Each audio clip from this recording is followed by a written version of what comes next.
Hey everyone, today I'm going to show you how to register your business on Google Maps using Google Business Profile. So this is helpful because once your business is set up, customers can find your location, contact details, services, and business information when they search on Google or Google Maps. So first, open up the Google Maps on your desktop computer, and once you are on the page, click the menu icon on the top left corner, and from there choose the option that says add your business, and this will take you to the Google Business Profile setup page. Now, enter your business name in the field provided, then click next. After that, Google will ask you to choose your business type. You may see options like online retail, local store, or service business. Choose the option that fits your business best. And for this tutorial, we will choose service business. Then click next.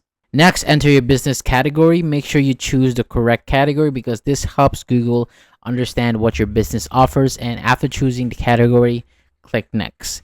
Now, add your business address, fill in the country or region, street address, city, state, and zip code. Take your time and make sure everything is correct before clicking next. After that, Google may show a map so that you can confirm the exact location of your business. If the marker is not in the right place, adjust it and move it to the correct spot. And once it looks accurate, continue to the next step. Next, Google may ask if you provide deliveries, home visits, or office visits. Select the option that matches your business. If you serve customers in different areas, enter the cities or locations you cover, then click next. Now, add your contact information. Enter your phone number and website if you have one.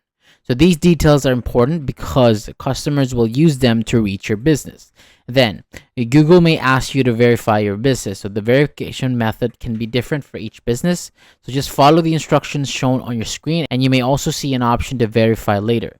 But remember, verification is needed before your profile can fully appear on Google. After that, add your services, business hours, business description, and photos, and keep everything clear, accurate, and professional. If Google shows an advertising or campaign page, you can continue or skip it. And once you reach the final page, click continue, and that is it. Your Google Business Profile setup is now created. Thank you so much for watching. For more videos like this, hit the subscribe button below, and I'll see you on the next video.